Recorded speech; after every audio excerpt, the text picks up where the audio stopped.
Hi everyone, Cassie here. I just wanted to give a trigger warning. There is brief mention of domestic violence in this episode, so if that is going to bother you, go ahead and skip to the next and we will see you there.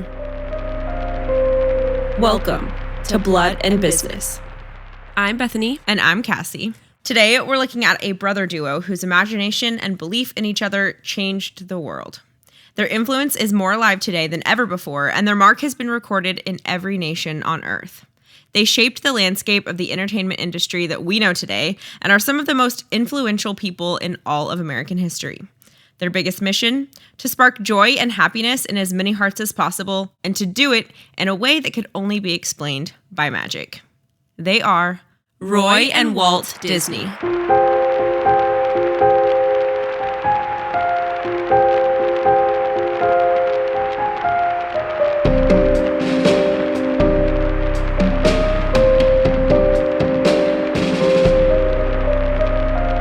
By the time he died, Walt Disney and his Imagineers had mastered the art of magic using every communication medium known to man. In 1966, Walt Disney Productions estimated that around the world, 240 million people saw a Disney movie, and almost 7 million made the trek to a place that felt more like a dream than reality. A place pulled right out of Walt's imagination: Disneyland. It was here that Walt spent most of his time in the last decade of his life, and it was here that he really lived.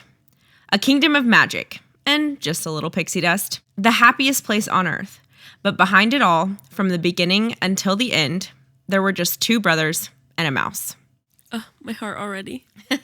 Roy and Walt Disney had literally just an ordinary, Midwestern American upbringing. Here's Roy with his perspective on how they grew up. Here was a man who had scant education. He's talking about Walt, by the way. His parents were not exceptional, except in their character. He was not much of an artist, but somewhere came this amazing factor of knowing what drama and comedy was.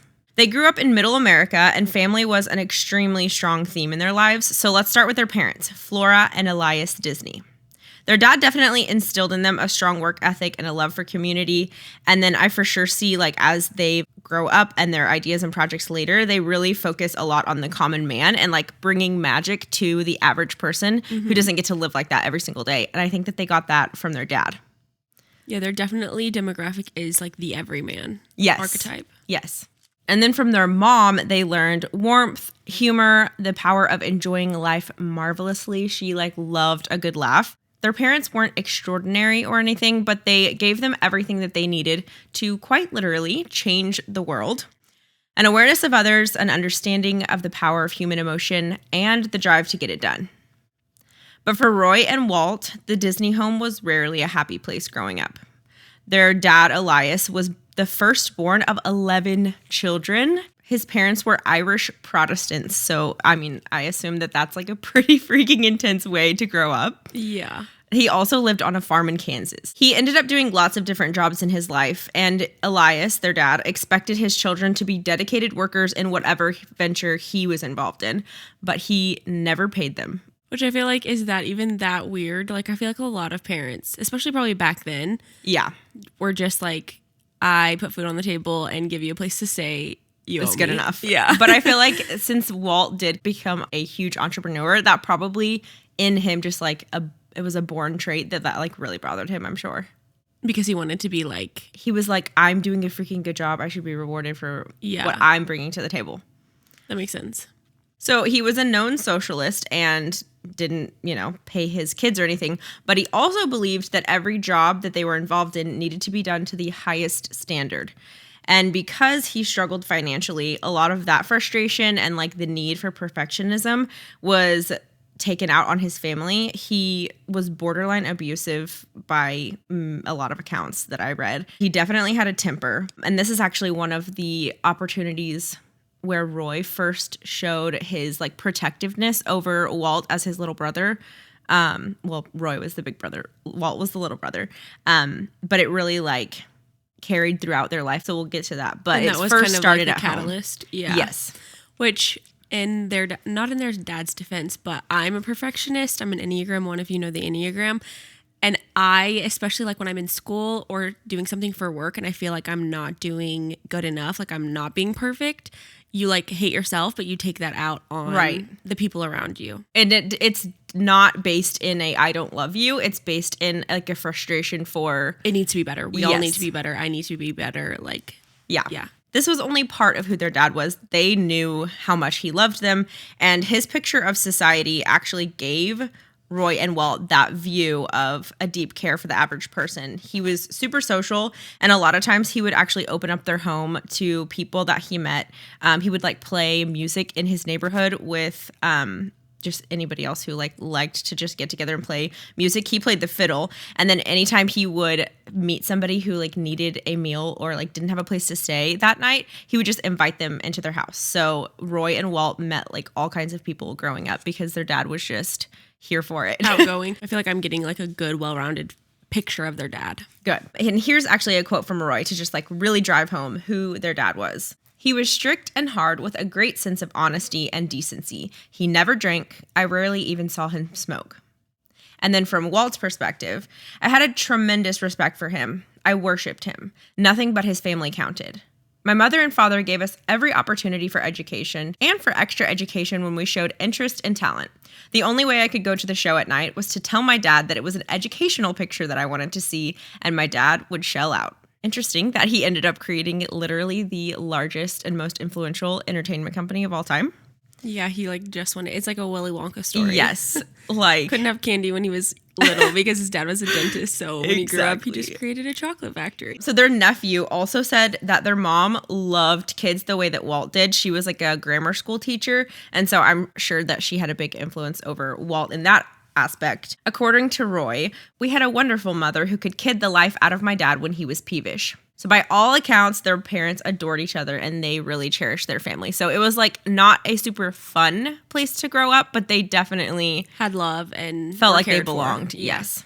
Here's a quote I got from Bob Thomas. He's a historian and he kind of tells about the brothers' relationship.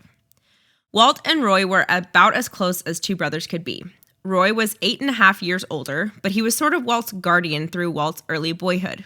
He pushed him around the sidewalks of Chicago in a pram, and they were buddies on the farm in Marceline and delivered papers together in Kansas City. And of course, Roy was always there to advise Walt and help him. And then this is Walt's perspective on Roy growing up and being Roy's brother. We were great pals, and anything that happened, I'd tell him. I never kept anything from Roy. If Roy had a brand new tie, I'd wear it that day to school, and I'd usually end up with chili and beans on it somewhere. Then I'd sneak it home before Roy got back and take the tie off, hang it up, and when Roy'd go to put it on to go out with his girls, he'd see chili beans on it. He used to get mad at me, but it was funny. We'd argue and fight, but crawl into bed and we'd go to sleep and we'd tell each other the latest stories that we'd heard. That is literally like the tale of oldest time. Yes. What is it? The tale as old as time. Wow. Which is a very Disney saying. But I feel like every sibling ever, if you have any relationship at all, you can relate to that. Especially if you're close. Like if you, which is crazy that they were so far apart in age, but so close like that. Yeah, like 8.5 years. That's a lot. That's a lot. So I also read that their closeness only strengthened over the years, even like working together for all those years and all the time that they spent together and how different their personalities were. You'll see they were polar opposites. Wait, and did you say that they shared a bedroom, or am I just making that up? Yeah, they would. It says that they would go to bed and like talk about it. Yeah, okay, talk about their day. So I bet you that has a big. Like that's a big reason why they were so close. Sharing a bedroom, like you have to be in each other's business. Yeah. But also I feel like you have to get along or your life is just miserable. Like right. If you're sharing the same space. You can't poop where you eat. Yeah, exactly. That probably was like the buffer or the reason that even though there was such a big age gap, they were so close. It was like they were forced to be close. Yeah. So Walt was obviously the adventurous one. We can definitely see that in everything that he did in his life. But Roy was the conservative. And usually this left Roy scrambling to fund any new idea that Walt had. What an oldest sibling problem. Honestly. So I actually didn't know this until, which you said that you found this out whenever we went to Disneyland or Disney World. And they had like the little museum. Disney World, yeah. And yeah, right when you walk in, if my childhood memory is serving me correctly, right when you walk in, there's like a little museum. It's not even really a museum, but it's just like a little exhibit, little artifacts and things on the walls that say how Disney World came about, basically. I have to go again just so I can see that. Oh my gosh, for sure. So cool. I think I was in 6th grade when we went. So. And you still remember. Yeah. But yeah, we need a refresher. But anyways, I didn't realize this, but Walt and Roy's relationship was literally the cornerstone and the entire reason that the Disney company exists. And Walt took the creative direction, and then Roy was the head of the business side. But when it came down to it, it was simple. It was just two brothers who loved, fought, and supported each other in any way that they could. Like, literally. To the fullest. Yes. They... Soulmates. They crafted their entire lives bent around each other. Roy a little bit more than Walt.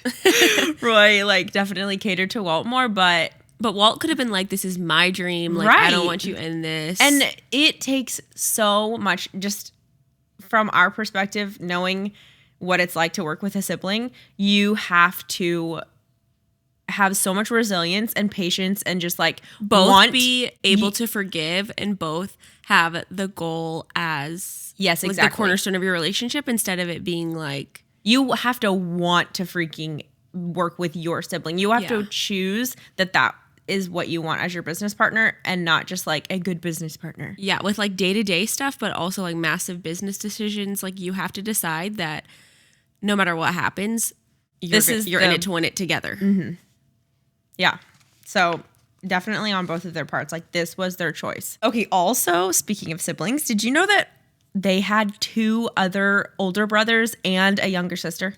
Literally had no idea. I remember going to Disney World and seeing a black and white photo of Roy and Walt, and I think Mickey or something together. Mm-hmm. And that's how I knew they were the ones who really created this whole thing. I had no idea that they had any siblings, any other siblings. I literally thought it was just them 2. I've never heard of another Disney. Yeah, that's probably because the 2 older brothers were basically excommunicated from the family.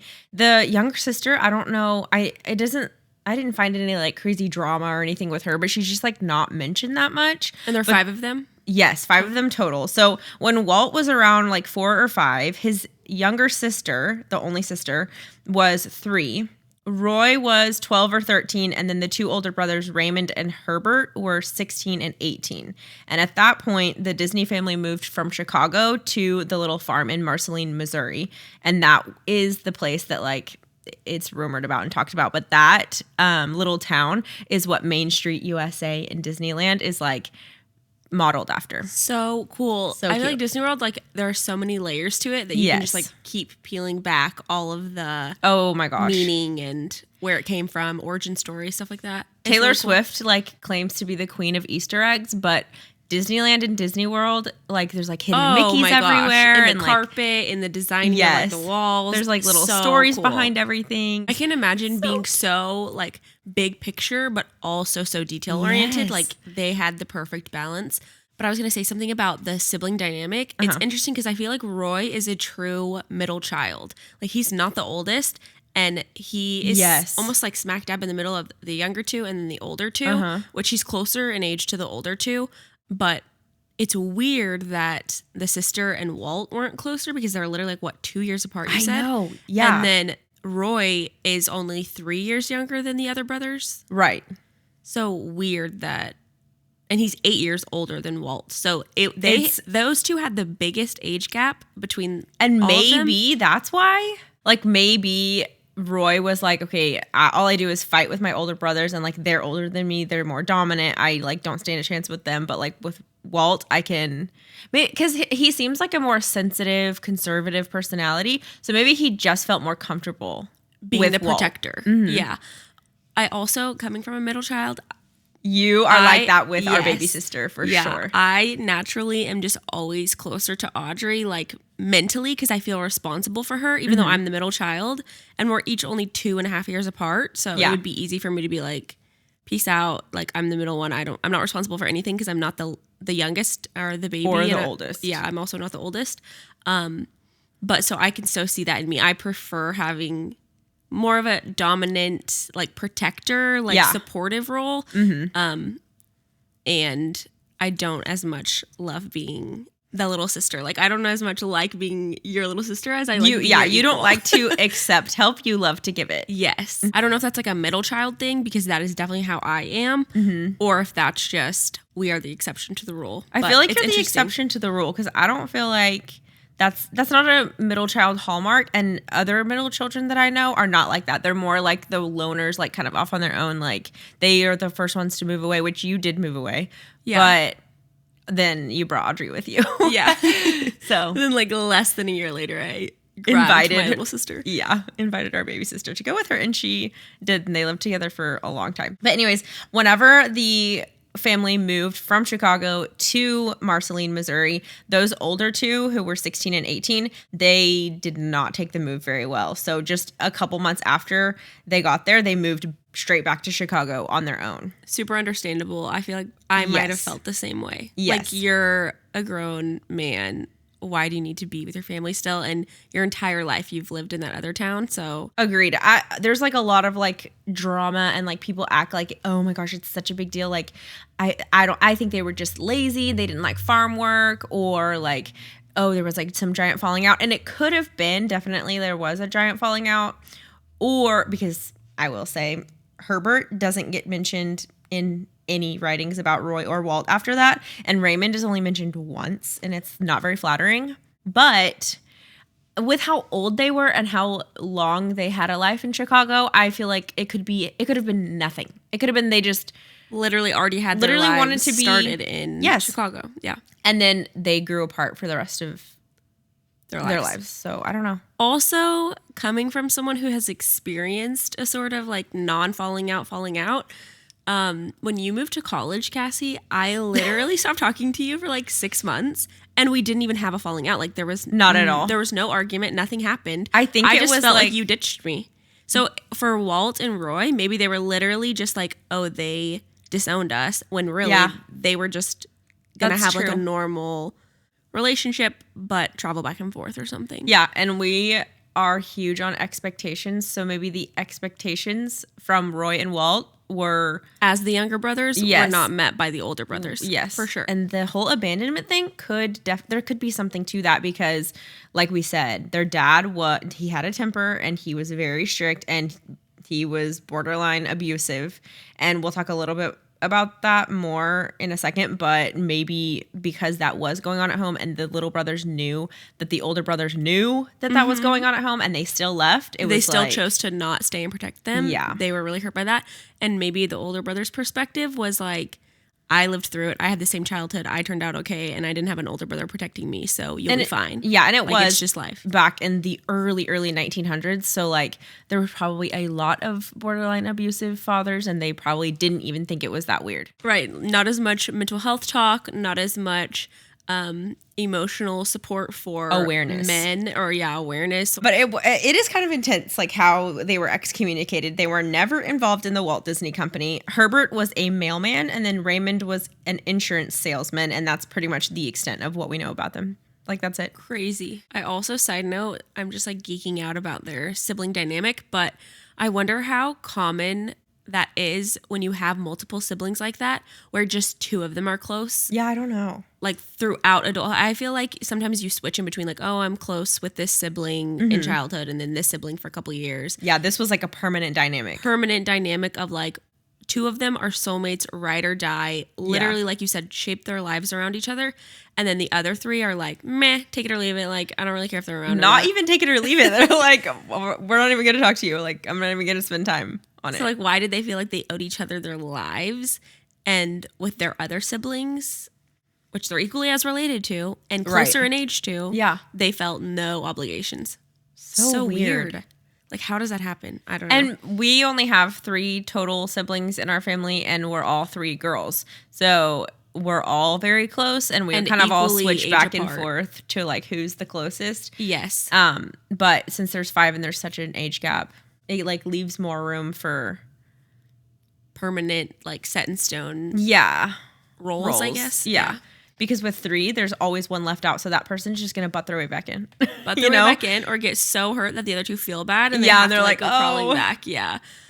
But for sure, I'm 25. Cassie's 28. Our little sister is 22, and throughout all of those years, we've been bouncing back and forth between who's best friends at 100%. any given moment. Like literally musical chairs. Yeah. In later life, Walt's daughter said that he could still draw a detailed map of that childhood farm. And even in one of his backyards as an adult, he built a replica of the red barn he had. Like, he was so nostalgic and so like romanticized things. And even though his childhood, like, it doesn't sound horrible, awful, terrible, but there wasn't a lot of like just purely happy moments. And he only talks about the happiness in his childhood, other than like one or two stories. The rest of it is rose colored. Maybe that's just how his brain works, or maybe he does that very purposefully. But there is a quote that Walt used to say, "There's enough ugliness and cynicism in the world without me adding to it." And so maybe because he wanted this like idealistic life, his older two brothers didn't fit into that. And so he didn't know how to cope. Like, he literally just had to cut them out in order to keep that, like you said, rose-colored version of the world that he needed to live in. Yeah. Walt and Roy really did not play much as kids. They mostly worked. Like I mentioned previously, their dad was very strict, and he believed in only using money for practical things. So he never bought them any toys or provided any allowance for them to go out and have fun. The only toys that Walt and his little sister Ruth owned were purchased by Roy when he had the opportunity to like pick up a job around town. A job not from his dad, because his dad didn't pay him. But here's a quote from Walt about that. "Roy was the one who would always see that our little sister Ruth and I had a toy. Roy didn't have much money, but by gosh, he always saw that we had a toy. Roy always saw that we had little things like that. Roy was one of the kindest fellows I've ever known in my life to other people. He was a really kind-hearted guy. Roy is very mule-headed at times, too." I was just thinking about this as you were talking. I wondered, too, because their dream was so outlandish and massive, and like no one had really done what they were wanting to do before them. If family members, like just in my own life, or I don't know, seeing people who are just weird and have massive dreams, it's like you can either stay married to that dream, or you can stay married to the people who want you to stay in a box. And for him to be able to carry out everything that the Disney company was going to be, he had to like cut out the people who were kind of like bringing him down or telling him he couldn't do it, or just like weren't on board with his dream. But because Roy was so on board, it's like he fit, grabbed him, and just they ran together. Wow, that's crazy. I didn't think about it like that, but that totally could be. Yeah. So during that harsh time in life, one thing that Walt clung to for enjoyment was drawing. The first time he ever showed any artistic inclination was when he took a bucket of tar and a paintbrush to their white barn walls. Obviously, he got in trouble for that. But his Aunt Maggie noticed and bought him a sketchbook and a box of pencils, which is so precious. How cute. I know. I also read that he received no positive reinforcement from his family, so the encouragement that he did get during this time was really influential and meant a lot to him. He used to tell of a time when a nearby doctor asked him to draw a sketch of his horse, and the doctor like stood there and held the animal still while Walt worked with his pencil. It's so cute. He said, "I was about 7. The result was pretty terrible, but both the doctor and his wife praised the drawing highly, much to my delight." So precious. Walt. Their dad did, again, love and support his kids, though. When Walt was 14, Elias paid for him to join an art class at the local college, even though they were the poorest that they would ever be at that moment. The farm in Marceline had failed, so the Disneys moved to Kansas City, and their dad purchased a paper route. And this was the time in the brothers' lives that, up until just a couple months before Walt died, he claimed to still have nightmares about. It sounds freaking dramatic for a paper route, but here's a quote from Walt that I think like actually tells why he felt that way. "The papers had to be stuck behind the storm doors. You couldn't just toss them onto the porch. And in the winters, there'd be as much as 3 feet of snow. I was a little guy and I'd be up to my nose in snow. I still have nightmares about it. What I really liked on those cold mornings was getting to the apartment buildings. I'd drop off the papers and then lie down in a warm corridor to get warm. I still wake up with that on my mind. On nice mornings, I used to come to houses with those big old porches, and the kids would have left some of their toys out. I would find them and play with them there on the porch at 4 a.m. when it was just barely getting light. Then I'd have to tear back to the route again." Oh, I know. Just a little deprived child. Yes, and he's 9 years old, waking up at 3:30 in the morning to go like trudge through the snow. And then on nice days, he's like finding all these toys and like seeing like these big, nice, warm houses that like other kids get to live in. And he knows, okay, they're sleeping in their beds and I'm out here trudging through the snow. He's 9 years old. And not getting paid for it. And they have toys that he has never gotten an opportunity to have. So it's like creating this, wow, it really is me against the world. Mm-hmm. So while it does sound like super sad for Walt and Roy to grow up with little purely happy times, it did serve them in the sense that they grew up unafraid of work, and then this lifestyle was a huge advantage for an entrepreneur. They were able to handle constant struggle with little to no reward and still keep their eyes on the prize. And I wonder, since Roy was out there with him during all of that, if those shared experiences is what connected them so deeply and so permanently, like it's us against the world. They had shared trauma. Yes, because most sources say, honestly, outside of their immediate families, Walt and Roy had very few close friends, and you can see it when you look at the company shares, the Disney company shares. That insider circle is very small.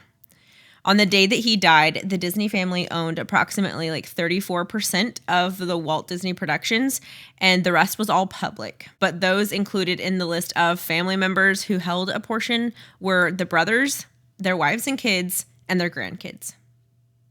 Like literally just them and their offspring.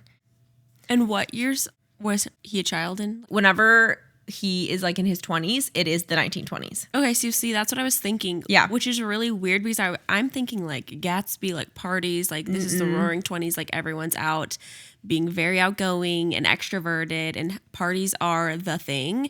And they were like building this massive company and not in the party mode at all. Like they were in like you said, very tight circle. Uh-huh. No one's allowed in. Yeah, even as they weren't the rich, like, bougie partying people, I guess. No, even as they, like, did get more successful later in life, they, like, had nice things and had, like, a nice home and a nice area, but they never had parties and they didn't live, like, super extravagant. They kind of stayed those, like, Midwestern boys their entire life. Mm-hmm. But I think that was, like, very purposeful. Maybe the time that he was growing up in, because you said he was in his 20s, in the 20s, that contrast or that comparison of like all of these other people are getting to party and have fun and it's a lot of just like play and I'm having to just work for little to no reward. It just made the contrast like worse in his mind. Just solidified that like, okay, I'm different. Deprivation. Like, I'm kind of an outsider. Yeah. It's speculation, but actually a lot of people have wondered if Roy and Walt's relationship with their parents is what caused them to view basically all other humans with distrust. There's no evidence recorded anywhere of Walt having a long-standing relationship or deep intimacy with any single person outside of his big brother Roy and his wife and children. He also rarely brought his work home with him. He compartmentalized those relationships. That was who he like really trusted and had deep relationships with, and he didn't work with those people. And then the people that he worked with, he did not have like a personal, like deep intimacy with. This isn't to say that he was like not kind to his employees, though. There are a lot of testimonies of his sentimental generosity towards longtime employees. They definitely felt appreciated. They just didn't get a look into like Walt's innermost thoughts and feelings. He presented himself in a very like storybook character way, the mischievous, good-hearted, average American boy archetype, but that was all anyone ever really got from Walt. He had certain little anecdotes that he would recycle through when he was asked about himself, but they were a pretty airtight like mask that hid the other side of Walt Disney, the one who mistrusted all humans and rejected intimacy. And from what I've read of Roy, he was less like picturesque and dreamy in his presentation, but he was every bit as private and estranged as his brother was. This was actually probably one of the most helpful qualities of the brothers' business strategy in keeping like control and ownership of everything that they would later create. And for as isolated from the world as they were closer to each other. I grabbed an excerpt from the Disney version by Richard Schicknell. He's like a historian, and he talks about their brotherhood and their relationship. In effect, Roy was the intelligent and worldly comptroller, not only of the company that they formed and nurtured in later years, but of Walt Disney's personal growth. At times, he was the conservative, the one who urged him to go slow, to build with care. But he was also, like any good surrogate father, the one who would find, when necessary, the ways and means of clearing the way for the younger man to express himself. What the crud is a comptroller? I know, I had to look that up. It basically is like a manager. It says it's a royal, household, or government official who examines and supervises expenditures. Richard also says that the record is full of tensions between the brothers, but it was, for the most part, a healthy tension, of the sort that nurtures intelligent, creative effort. Displayed on Roy's office wall in later years was the peace pipe that Walt gave him to patch up one of their fights. And here's a quote from Roy on his reputation. He said, "I've been made the skinflint, but I really wasn't. All I've been trying to do is help Walt do what he was trying to do." Roy Disney. And here's another clutch definition. I was going to say, I'm going to need the definition for a skinflint. Yes, a skinflint is a person who spends as little money as possible. So he's like, I'm not trying to just like hoard all the pennies. I'm trying to actually like make this money go further and like go far enough to where Walt can actually accomplish what he's trying to do. So he gets a bad rap for like being this like crazy, strict money man, business genius, but all he was ever trying to do was allow Walt to realize his dreams. It was never about the money. When Roy turned 18, he ran away from home as quickly as he could. He snuck out one night to go to work on his uncle's farm and then move on from there, but he promised to eventually come back for Walt. Before he left, though, he had a little like coaching big brother moment with Walt, telling him that he no longer needed to put up with any beatings from their father. The punishment was unjust and he just shouldn't submit to physical punishment anymore. I guess Walt had like formed a habit of allowing his dad to get physical just to humor him or keep the conflict at a minimum, basically like keep the peace. Yes, but Walt really respected Roy. So in taking his brother's advice, Walt met his dad down in the basement where he always quote unquote punished him. And before his dad could hit him with his leather strap, he like grabbed his dad's arm, and after a little struggle, his dad dropped the strap and just started weeping. And after that encounter, he never raised a hand to Walt ever again. Oh, that breaks my heart on both ends. Like the struggle of that dad not knowing how to express his emotions and like just feeling guilty for it, like knowing what he's doing. And then also for a child to have to do that with their parent, I can't imagine. It's so sad. Oh. So although he wasn't living near Walt anymore, Roy continued to be a support to him. He landed him an apprenticeship at a cartoon studio and was always checking in with Walt. At 19, Roy got his first job that would help him develop the skills that he used to change the brothers' lives forever. He got a job as a bank teller, and eventually he listed himself in the Navy. Walt was still in high school after Roy left home, and this is when he got his first taste of freedom. Their dad saw an opportunity back in Chicago, so he sold his paper route in Kansas City and then invested the money in a jelly factory in Chicago. The whole family moved back to Chicago with the dad, and then Walt stayed back in Missouri to finish high school. Walt was obsessed with trains as a kid, and honestly his whole life, you'll see later. But his dad and uncle had always told like stories of working on the railroad, and they actually were involved in blowing through the Rockies with dynamite. So they had lots of stories.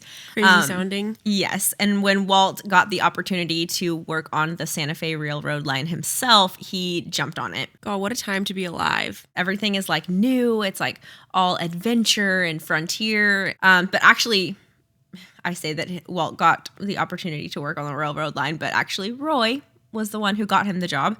The position was for a news butcher, which I had to look up what that was too. All these like, things. This is not 1900. It was like basically he worked on the railroad line. He would travel with the train cars, and he would sell like apples and newspapers and tobacco and that type of stuff to the train's passengers and the crew. So Roy paid the $15 bond needed to secure the job position, which I'm like, you had to pay to get a job. Yes. So you said that the family moved back to Chicago, but Walt stayed behind. Yeah. I wonder if that is also the sole reason that they're not as close to the little sister, because I'm assuming the little sister moved with the parents because Walt was still in high school, so maybe she was in middle school still, like just a little bit younger. Also, she was a girl, so they probably were like, we're not leaving you alone. But also it's so interesting that they left Walt by himself as a high school student. Like, did he just live by himself or? I don't know. I don't know if he lived with family? Like friends or family or anything, but it doesn't say. But our dad, like, used to live, like, not live. Like at 14, he was like, I had my motorcycle's license and Yeah. I was good to go. And at 7, he was like staying home by himself all day, every day. Oh, at like 4 or 5. Like he would walk home from kindergarten by himself, go to the corner store, buy a can of ravioli, go home and cook it on the stove by himself at 5. And that was in the 70s. And this is in the 1910s. So it was just a different time. Yeah, it was a different time. The problem with this railroad job that Walt got was that he was a terrible businessman. Here's actually a quote from Roy about it. He'd leave his locker unlocked and then come back and find a bunch of empty Coke bottles and some of the candy gone. He wasn't attending to business, so he ran a loss. And who do you think paid for those losses? That's literally what Roy said. He was like, let me tell you something. It's me. I'm the one paying for it. What a like a little sibling thing to do. Just like not a care in the world, knowing that, I've got a safety net. Someone will take care of it. My big brother will pay for that. It's freaking fine. But I also think that like Roy is a bigger part of Disney than we think. Like the Disney company. Because if Walt is like the dreamer, the creative, the fun one, he would not get nearly as far without not nearly as far. His better half being a actual businessman, strategic, like knowing what he's doing, moving the company forward. You will see how well Walt did by himself. Okay, that's all I'll say. So yeah, like you said, it didn't matter much to Walt. He got to wear a uniform, which impressed all the girls. He was able to see the country and learn how to work the engine from the conductors. So like, that's what he wanted from that job. That was enough. When the summer ended, he did join his family in Chicago and started working for his dad again at the jelly factory. And he also got a second job as a mailman, and he was able to save up $70. And he bought a camera on the installment pay plan, like Afterpay back, literally back in the 1910s. Even before that, like, you just bought things on credit, like with your name. People were like, I'll just sign my name and I'll take this home. Come back and pay for that later. Okay, cool. Like what? Well, Walt was working at the post office during the summer of 1918. There's the year for you, Beth. On our little timeline. He met up with his big brother Roy at the training station for the Navy because Roy was enlisted in the Navy at this point. So, of course, Walt never wanted anything more than to be like his older brother. So, though he was only 16 years old, he got it in his mind that he wanted to serve his country too. After all, it was the Disney tradition thus far among the brothers to leave home as early as possible. But the Navy wouldn't take him. Obviously, he was too young. But one of his friends told him that the Red Cross started accepting at 17 years old. He was still a few months shy of that age, so he'd need help from a guardian to get a passport and pull it off. He asked his dad first to help him, like, forge a passport. His dad was like, forget it. No. His mom stepped in, though, because the other boys had left and, like, she hadn't even known where they were going. So with Walt, she was like, okay, if he's going to leave home at such a young age, I want to at least know where he is. Mm-hmm. So she was like, okay, I will help you get into the Red Cross. I'll know you're like with other people, somewhat safe maybe. And she signed the little thing, and then Walt like scribbled in a date that wasn't actually his birthday. And then he was able to go to Europe. By the time he was accepted, the First World War was over, but the mess in Europe was still like very much alive. So for a little over a year, Walt lived in France and drove a Red Cross truck. He also used his artistic talents over there to make a little money for the first time. He was adopted by an entrepreneurial, like, spirited guy and basically a con man. And together they made, like, freshly manufactured enemy helmets into war trophies, like, complete with bullet holes and, like, all the drama. What? To sell to soldiers going home so that they could have, like, I was in the war, look at this. Oh, my gosh. What a cool experience, though. At such a young age, too. Yeah. Like, you're 16. Literally in a different country, like, running a whole show. Yeah, with, like, all just other men, like... Adults, yeah. Yes.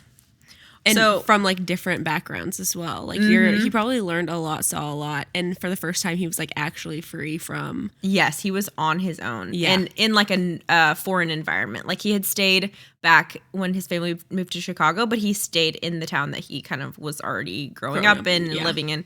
But this is, like... new territory on all fronts. Yeah. I also think that Walt feeling comfortable enough to ask his dad to forge like an actual document, I feel like it shows that they still had like a pretty okay relationship. Mm-hmm. Like if you're terrified of your father or you hate your father, you're not going to ask for a favor like that or ask them to bend the rules for you. So I don't know. I'm just like trying to picture this family dynamic and put pieces together. There was a basis of knowing, okay, we are for each other, you know? Yeah. So once Walt got back from Europe, it was time. He was like waiting till the day he got back to start on his cartoon career. So his dad obviously was pretty disapproving of this career choice, predictably. As parents are. Yes. He had a job like waiting for Walt at the jelly factory. So maybe it was like to avoid that situation and that conversation. But instead of setting himself up in Chicago, when Walt got back from Europe, he went straight to Kansas City. And he was hoping to land an artist apprenticeship with the Kansas City Star newspaper. Feelings were not mutual. They denied his application for a job in the art department, and he even tried a second time to get in as an office boy, and they were like, no, we do not want you. Kansas City, is that where he went to high school? So first Chicago, that's where he's born. Then Marceline, Missouri is where the little farm was, and that's when his brothers went back to Chicago. So it was just Roy, Walt, and their little sister, Ruth. And then they moved from there to Kansas City. That's when the newspaper route was bought. And Walt stayed there for high school while his family moved to Chicago. He did work for his dad in Chicago for a little bit before he went to France.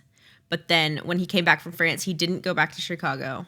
He went straight to Kansas City, where, like you said, he had finished high school. So Walt's first job in Kansas City paid $50 a month and lasted 6 weeks. He was able to learn a lot, though. It was an apprenticeship in a commercial art studio doing work for like an advertising agency. Here's a quote from Walt about that job. When you go to art school, you work for perfection. But in a commercial art shop, you cut things out and paste over and scratch around with a razor blade. I've never done any of those things in art school. Those are time-saving tricks. So I just looked up Marceline to Kansas City. It's only an hour and 45 minutes. Wow. And they basically just moved from more rural to the city, but like the closest big city. Okay, so it was for sure definitely still like home. Home to him, yeah. At the commercial art studio job, he also met a man named Iwerks, who you will see is a massive player in the Disney story that was to come. He was another artist, and honestly, he had more artistic talent than Walt did. And he also was more interested in the technology and like practices of creating art, the new like frontier of all of the new mediums that were coming out. Like this is the 1910s and 20s. So this is when like motion pictures are coming out and everything is new. TV is just new, yeah. Not even TV. Like film is new. Yes, the cinema. What a name though, Iwerks. I feel like you have to be like an artist or like a cartoonist to pull off that name, but it sounds like a production. Yeah, it almost sounds like Pixar or something. Yeah, exactly. Iwerks. So you would think, okay, he's into more like the actual details and the practice of creating art. Iwerks is, and then Walt is more like big picture entrepreneurial. He wants to like create a company. So you would think it would be the makings of a perfect partnership. But the art company that they co-founded together in Kansas City was called Iwerks Disney Commercial Artists, and it went under in less than a month. Oh. Yeah. In most of the 1920s, Walt Disney was running so hard just to stay alive and ahead of the bill collectors that he really wasn't focused on art or genius or like how to be poignant. Oh my gosh, every 20-year-old ever. By 20 years old, he was the president of a cartoon company, which he founded, called Laugh-O-Grams. The previous year, he had done some like animated comedic commercials that were shown in the local Kansas City theater, and people loved them. They were a success. So naturally, he wanted to up the stakes and do something a bit more daring. Animated fairy tales. He was inspired by a New York animator who was taking Aesop's fables and spoofing them for the silver screen. Instead of doing parodies, though, Walt had the idea of just modernizing classic children's stories. Instead of walking around the forest, the big bad wolf in Little Red Riding Hood would drive in his magic car to grandmother's house, and grandma would be on her way to the movies. Wow, very Jetsons-esque. Yes, so cute. I love it. Very futuristic. It was his first cartoon fairy tale film, and he worked for 6 months on it with the help of a few local cartoonists, fun fact, including a high school student who later would co-found the Warner Brothers and MGM cartoon studios. And this is in Kansas City? In Kansas City, just some random little high schooler. Oh my gosh. Yes. What is in the water here? Walt's films were slightly crude, though, so selling the product was tough. Little Red Riding Hood wore black tights and high heels under her knee-length dress. Oh my God, a childhood film? How risque. He did eventually successfully sign a contract with a company for $11,100, which was amazing. Yeah, dang. But they only ended up ever getting $100 from that contract. The money was set to be dispersed over the length of the agreement, but the company went out of business after the first payment. So in 1923, I'm laughing, but this is like horrible. In 1923, just 2 years after its conception, Laugh-O-Grams closed due to financial failure. In the last few months, Walt was unable to pay his rent, so he moved into the Laugh-O-Grams office and he ate on credit at a little coffee shop nearby. A proper starving artist. Literally. Because years later, he told the story that he was so hungry and lonely that he was tempted to go to a restaurant and then eat. And then after he was done, tell them that he couldn't pay. But he didn't have the nerve to do it. I mean, just some character building activities here. The struggle. At this time in Walt's life, his 2 jobs were stay alive and stay free. He had dreams to have a life that he actually wanted, not that he was just obligated or had to live. He wanted to have the privilege of giving the world a unique gift, to choose how he spent his days, and to stay free of the prison that he watched his dad live in. He declared bankruptcy and sold his camera for $5, bought a nice pair of shoes. His briefcase was cardboard and the fabric was like falling apart, but he was free. The last project that he worked on was never finished at the little studio in Kansas City. When the door closed, Walt packed his suitcase to head west and took the unfinished film, Alice's Wonderland, with him to California. Stop. Little hints of what's to come. But it'll be a long time, so just hang on. Wow. And he's like 23 here. It's crazy. And I came to Hollywood. I was just free and happy. I was 21 years old. 21. Oh my gosh. But I'd failed. I think it's important to have a good, hard failure when you're young. Walt Disney. So we were right on track. This is great. We're there. Thank you, Walt, for that validation. Yeah. Roy is actually the reason that Walt moved to California after his second company, Laugh-O-Grams, went bankrupt.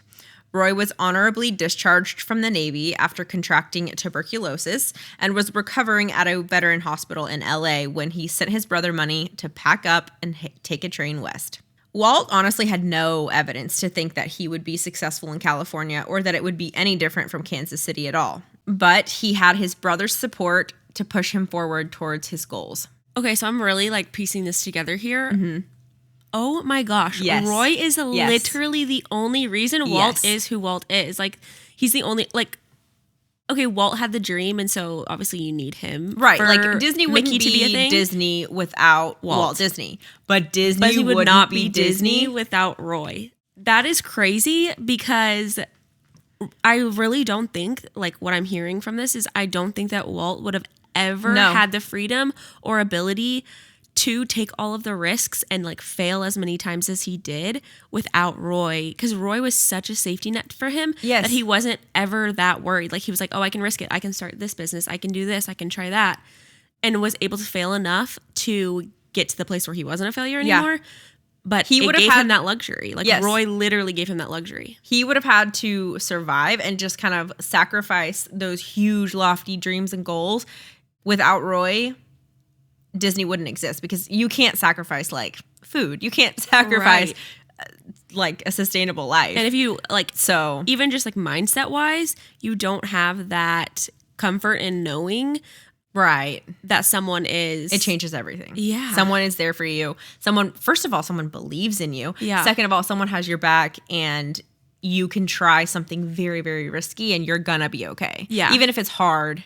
You're never going to hit rock bottom because someone is always going to be there to like cushion your fall. I'm sure mindset wise that changes everything. Disney wouldn't exist without Roy. Siblings, man. Walt's daughter Diane told her perspective on what her dad was thinking when he moved to California. Obviously she wasn't around, but she heard like lots of stories, and I'm sure that he told lots of grand, extravagant stories about his early days. And she said that his head was packed with ideas. Some way, somehow, when he got to Hollywood, he'd get to the top of the movie heap. He didn't even have a plan or like a vision for what he wanted to do. He was just going to break into the movie business. Point blank, period. Walt had 2 superpowers, though, that the other movie moguls in Hollywood did not.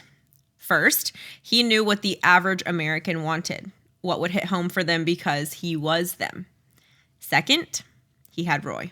Walt knew he lacked the business skill, clearly, that it would take to be successful in Hollywood. So he proposed that he could be the artist and the creative director, and that Roy could assume the roles of producer and business manager. Roy knew nothing about the movie business, and he wasn't sure that he'd be able to learn and master the job, but his little brother Walt was literally begging him. Roy had always shown an overwhelming responsibility when it came to Walt for his well-being and for his happiness. Like, he didn't just want Walt to survive. He wanted Walt to get to live his best life.